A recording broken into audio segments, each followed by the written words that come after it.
дојдовте во новото издание на Скопје Але. На моја големо задоволство, верувам и ваше, Синиша Евтимов ни е гостин. Здраво живо, добре ни дојде.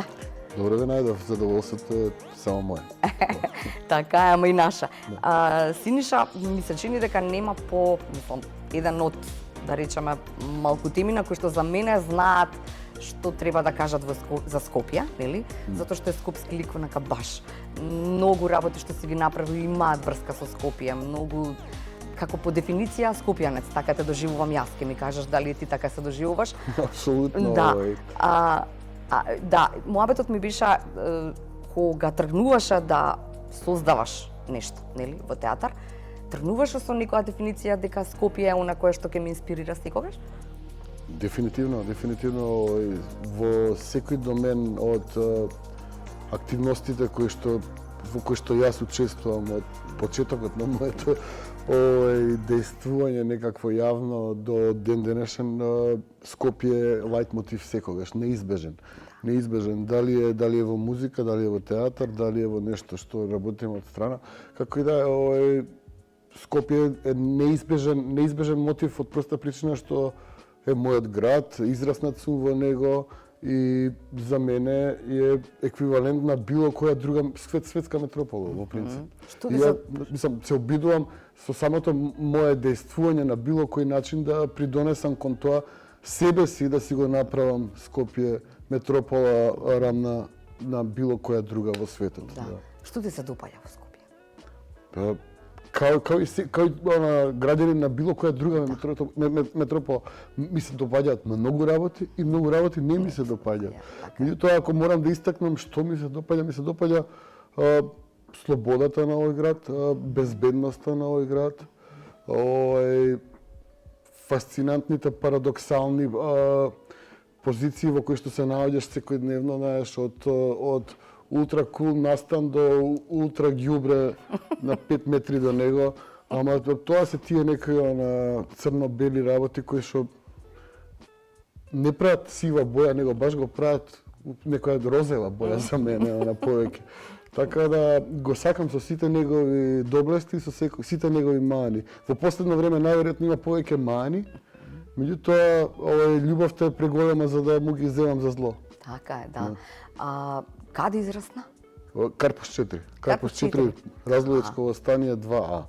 Таму сум роден, таму сум израснат, целото мое фактички дејство до негде до тинеџерски години.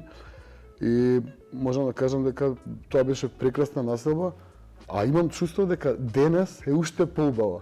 Една од ретките во која што малку е интервенирано во смисол на нови градежни зафати. Урбанизација, така. Да, и има доста зеленило, пешачам многу низ Скопје, јас сум принцип пешак џак, не знам, не ме интересира автомобил као таков и воопшто не знам да возам. Ако воопшто морам некаде на брзина да стигнам, користам такси, инаку преферирам да одам пешки, без разлика на тоа колкава е дистанцата. Тоа го сакам во Скопје, можам да уживам и секој ден да откриам некој сосема нов ракурс, некој сосема ново парче, некој сосема ново капче, кое што можеби до сега не сум го приметил од X причини, како и денес, кога кажав дека стигнав во ова студио, открив едно сосема ново делче.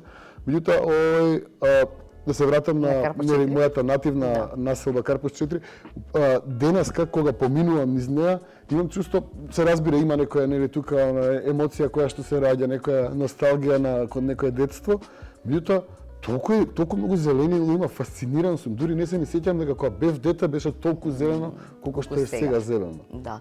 А каде си сега? Сега сум малку према центар, не толку далеко од Карпуш 4, сега сум некаде на граница помеѓу Карпуш и Козле. Тоа е она што го викаме реон педагошка академија фактички. Да. И како е таму?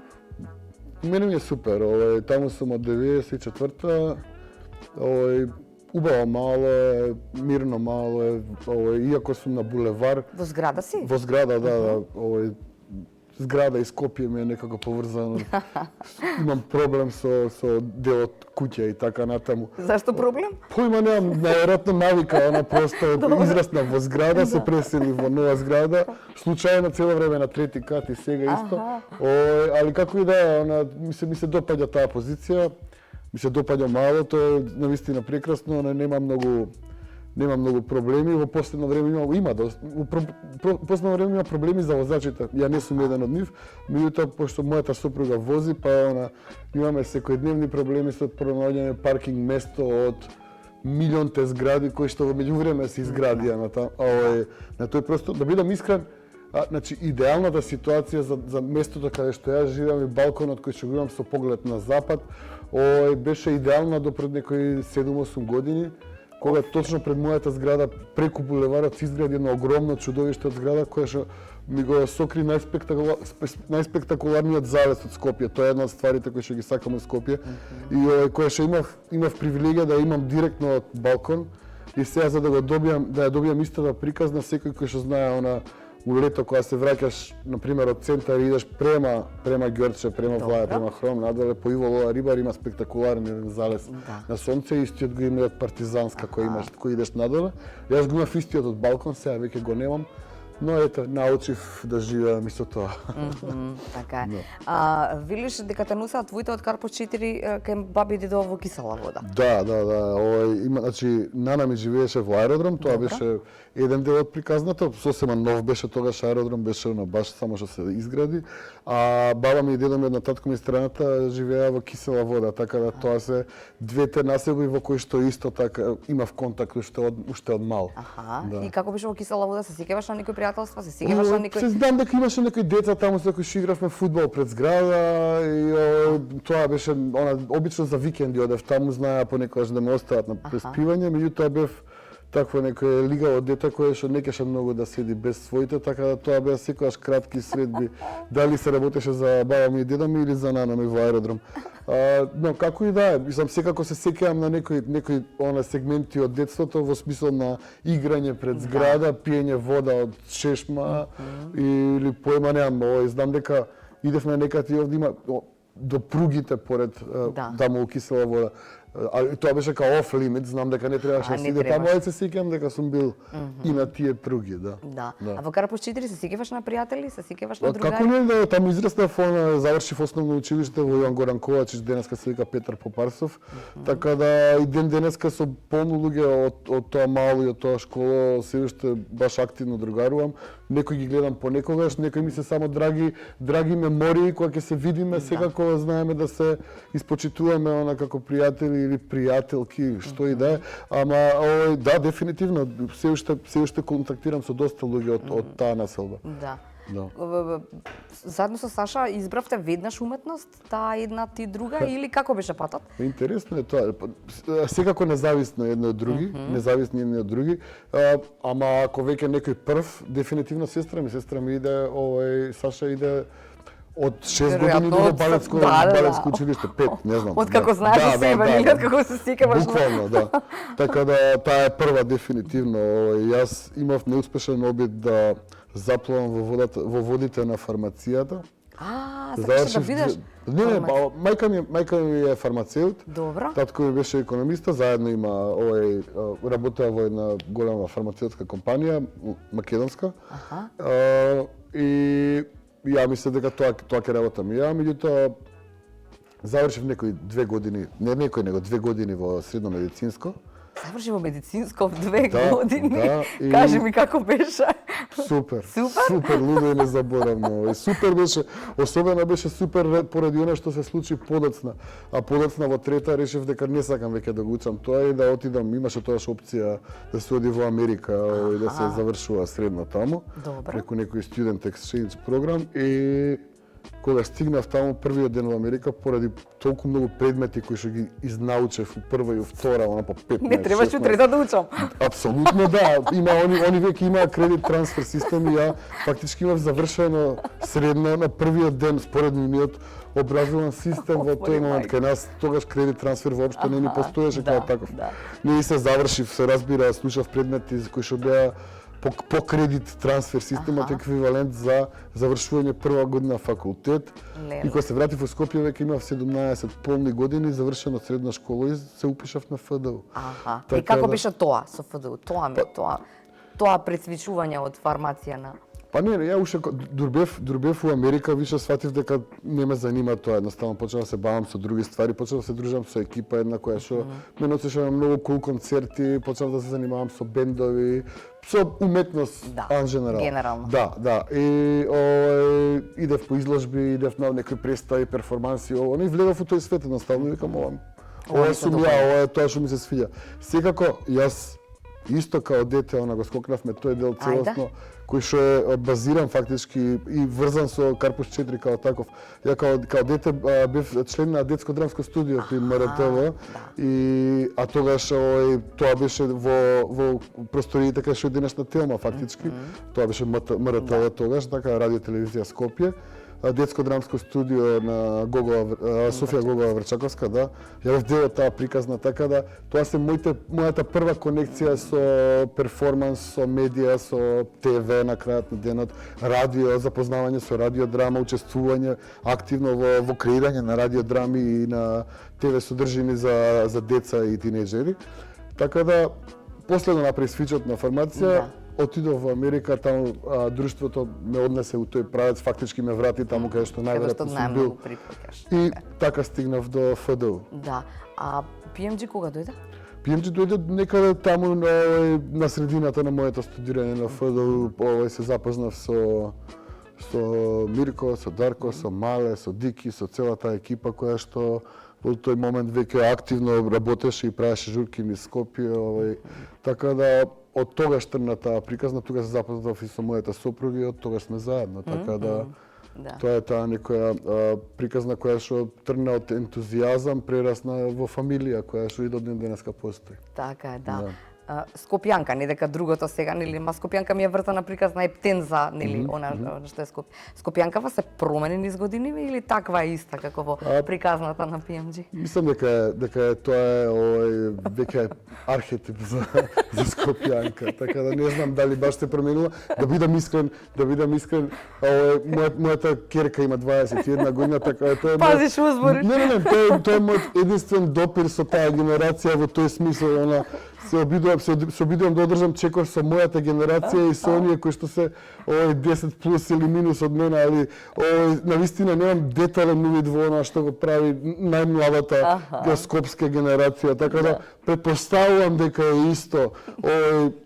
И тоа ова го кажувам базирано на искуството на сите останати архетипи кои што ги гледаме дека не многу се менуваат во текот на децениите или ерите, ако сакате веќе. Каде излагаша? Кај искажеш? По кој кафики изгледаш? По кој кафики изливаш, ми рекле, така? Да, К15. Па, не знам, кога го правев тоа активно и кога беше дел, неизбежен дел од мојот лајфстайл, па не, се обидувам да сето слободно време што го имам да го посветам на ричарч, едноставно на себе и на одмор.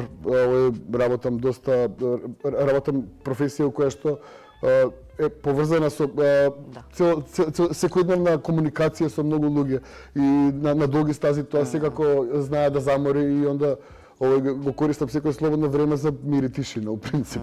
Ај се врати се мекача. Али кога активно го правев, тоа беше фактички неизбежен дел од мојот лајфстайл, на крај на денот нешто што бев јас, клабер ако сакате. Искачав секаде кај што правевме журки, се разбира, тоа е не знам од легендарниот Метропол до МНТ, до Силекс диското, до Аквадро на времето. Тоа беа делови од она што го правевме цело време. А ако треба да издвојам едно место кое што ми беше омилено парче земја, што се вика, е во самото срце на Скопје, под камениот мост, легендарниот клуб Метропол, кој што в принцип у моментот кога постоеше беше еквивалент на било која релевантна дискотека, дали е Нью Йорк или е Лондон или е Токио или е Париз. Тоа беше Метропол за Скопје, она што е Диент или Фабрик за Лондон или Paradise Garage или појма немам што и да е во Нью Йорк. Како и да е, тоа беше моето омилено место. А што се однесува до кафулиња, И па безброј се. Да, многу се, али секако тоа беа само гейтвеј за да стигнеме до овој главниот дел кој што се случуваше од 12 натаму во сите скопски клубови, кои што навистина ги имаше доста во тој период.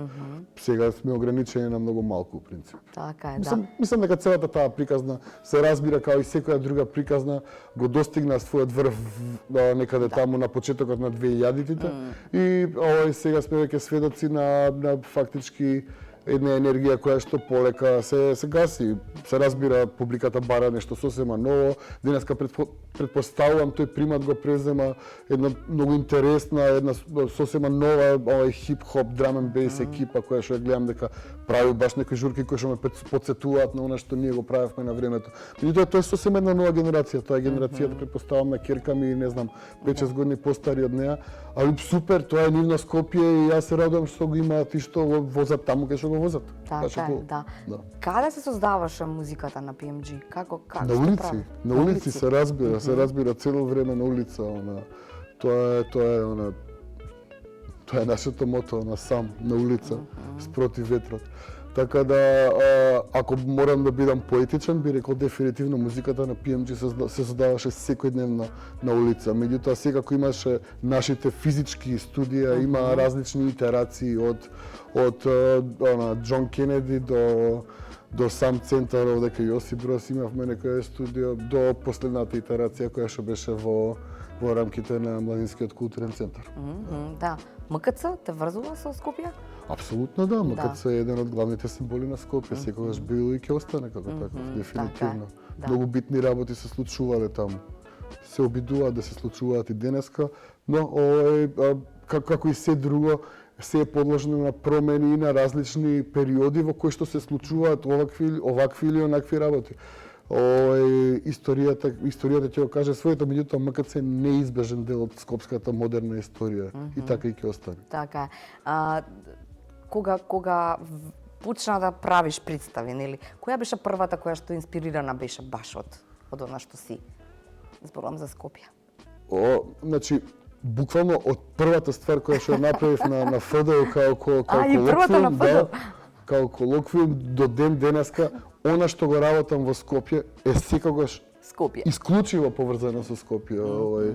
Клетвата на Скопје може би добро, ама тоа беше... Клетвата на Скопје случајно има само во насловот Скопје, меѓутоа сите останати мои представи кои што ги гледате на репертоарот во Скопје, и Вардарски пастови, и Ало, и мој термин, и 12-ка сега последнава, и не знам, ако сакате Кројаш за дами во турски театар или не знам, не се клади на енглези, стюардеси, шо друго, појма немам, сигурно пропуштам уште 10, сите се случуваат во Скопје, она што го работам во мојот дел од она што театарските стручњаци, театролози би го нарекле драматургија, апсолутно цело време се обидувам и намерно се разбира да биде адаптирано и пренесено во некој алтернативен универзум, меѓутоа Скопје секако постои во тој било кој универзум. Така.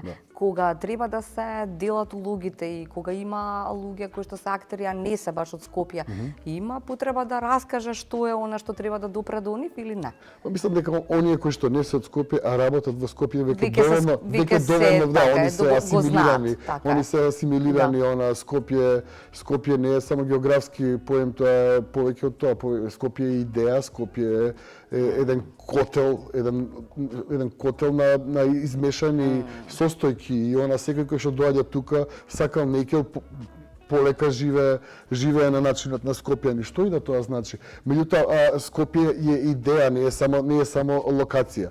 Така да секој кој што решил да дојде овде се разбира е добре дојден, меѓутоа мора да го прифати начинот на кој што ние живееме. Повторно ќе кажам, најнескромно, како и било која светска метропола. Така е и во Њујорк, така и во Париз, така и во Берлин, така и во Токио. Тоа е тоа.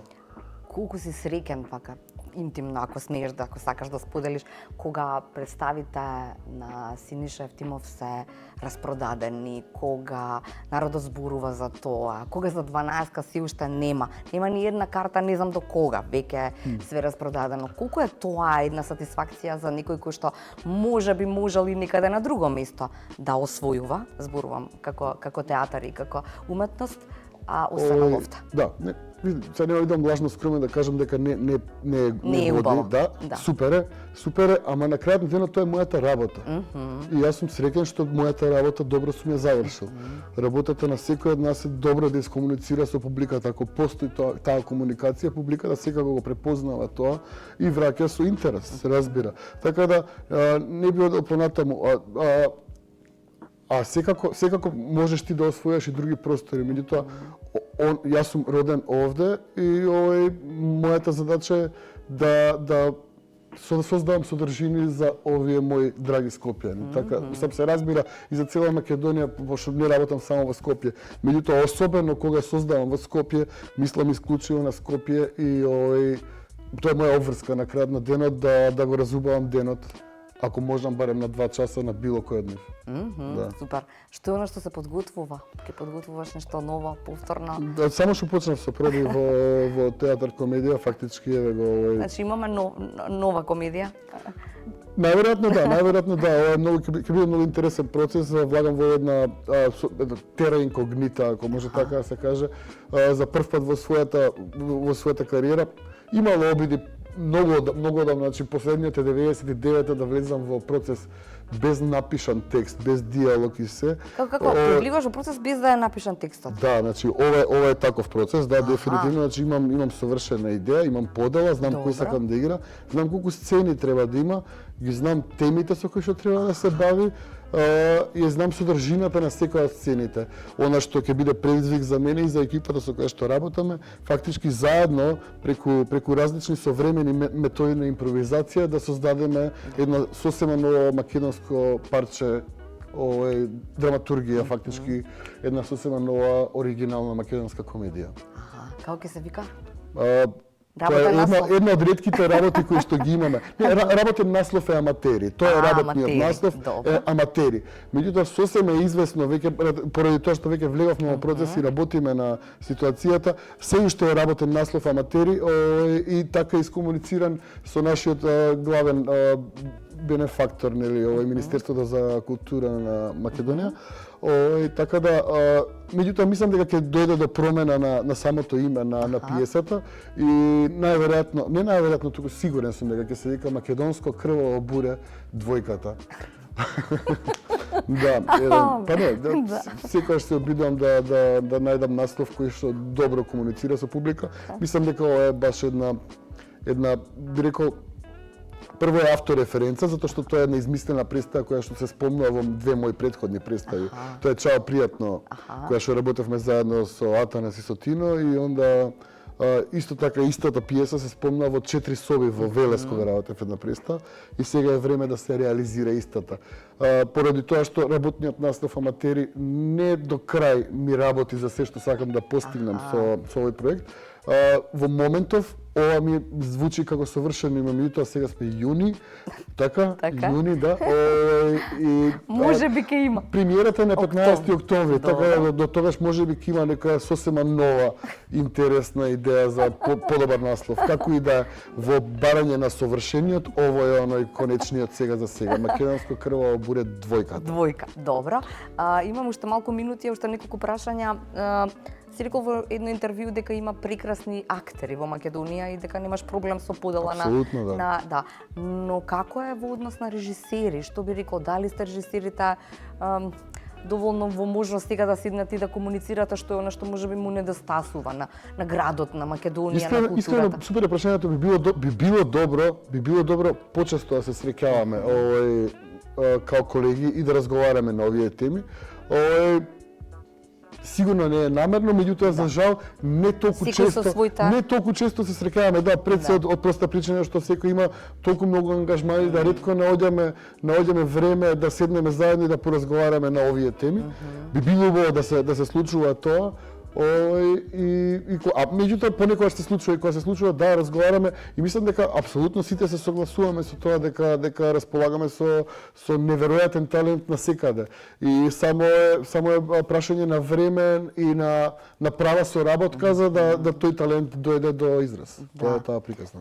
И за крај, она прашање што секогаш на крајот на секој интервју, вели Скопје але, како навивам за Скопје. За какво Скопје навиваш се? за она што во кое што живеам и работам секој ден, тачно за тоа Скопје навијам за ја работам секој ден за Скопје да стане најкул градот у свет. И ја у принцип кога работам овде, кога се дружам со луѓето со кои што се дружам, така и се чувствувам. Сакам град кој што е модерен, се разбира, кој што е современ, кој што разговара со сите најмодерни појави културни во светот. И мислам дека Скопје не се дава и цело време се труди да одржи некоја супер конекција со сите модерни работи кои што се случуваат во светот. Секогаш постојат баш кул Скопјани кои што се обидуваат на различни начини да се борат за своето место под сонцето и да го направат Скопје подобро место за живење. Даваме све од себе, мислам полно од нас, така не сум ниту јас единствен, ниту пак овие луѓе за кои што зборам. И она што е најболje се појавуваат и нови генерации кои што ја продолжуваат таа борба.